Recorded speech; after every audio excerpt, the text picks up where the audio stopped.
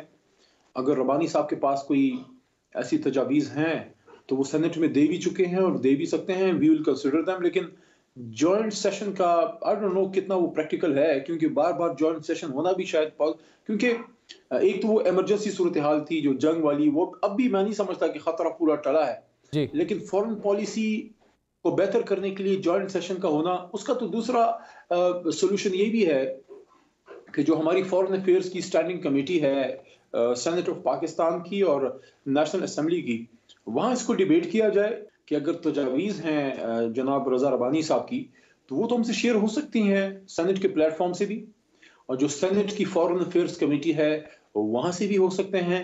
اگر وہ مناسب سمجھتے ہیں قومی اسمبلی بھیج دیں، قومی اسمبلی میں بھی ڈسکس ہو سکتے ہیں. ہر ایشو پہ جوائنٹ سیشن ہونا شاید پاسبل نہ ہو سکتا ہے، لیکن ہر ایشو پہ ہونا شاید اس کی پریکٹیکلٹی کم ہو جائے گی. ٹھیک ہے. علی محمد خان صاحب، سابق وزیر خارجہ ہنا ربانی کھر صاحبہ نے ہمیں جوائن کیا ہے. ہنا صاحبہ تھینکس فار جوائننگ اس.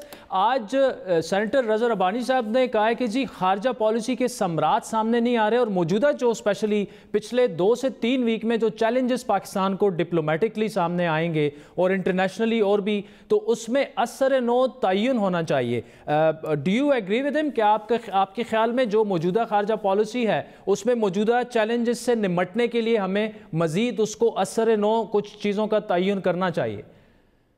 نہیں، I don't know how you can have two opinions about this. مطلب اس میں تو ڈس ایگریمنٹ کی کوئی بات ہی نہیں ہے.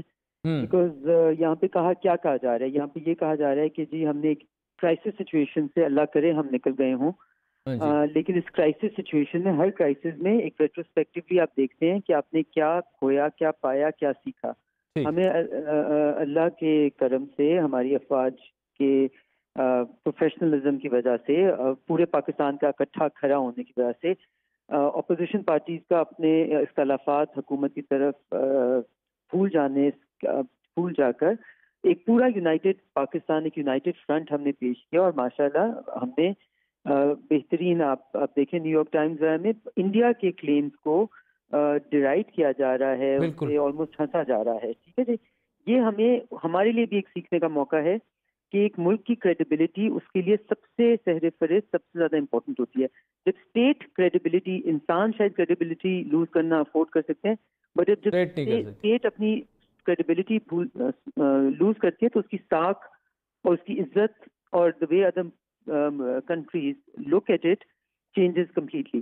تو یقیناً اس میں تو دیکھیں کوئی دو رائے ہو ہی نہیں سکتی کہ ہمیں اس میں کلیکٹو وزڈم جو ایمینیٹ کرتا ہے parliament of Pakistan representing 200 million people. Anyone who says سیز کہ جی ہمیں پارلیمنٹ کو سے نہیں پوچھنا چاہیے یا پارلیمنٹ سے ڈائریکشن نہیں لینا چاہیے، وہ بیسکلی یہ کہہ رہے ہیں کہ ہم تو ڈیموکریٹک پرنسپلز میں ہی نہیں بلیو کرتے، ہم کلیکٹو وزڈم سے ہی نہیں بلیو کرتے. جس دن یہ کرائسس ہوا تھا اس دن on the floor of the house میں نے کھڑے ہو کے سب سے پہلے یہی بات کی تھی.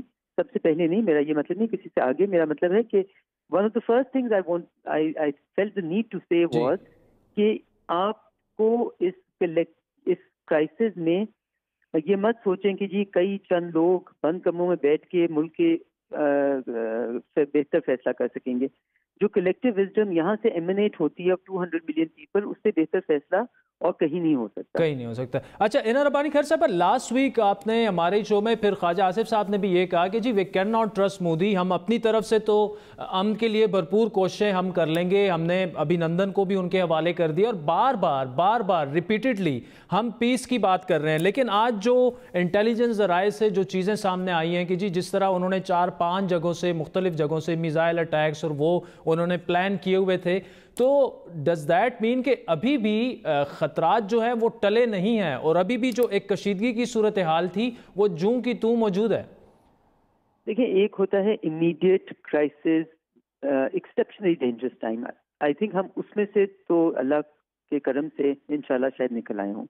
لیکن کیا ابھی بھی ہمیں کسی قسم کی تھریٹ سے ہم درپا نہیں ہیں؟ آئی تھنک ود جو ہم بار بار کہتے ہیں کہ بلیگرنٹ اگریسو انڈیا ہم سے بہت بڑا، اور وہاں پہ ایک انریزنیبل، انریلائبل آلسو. دیکھیں ابھی اس کرائسس میں کیا پتہ چلا ہے کہ Indian leadership in the person of Mr. Modi, Prime Minister Modi, is entirely unreliable.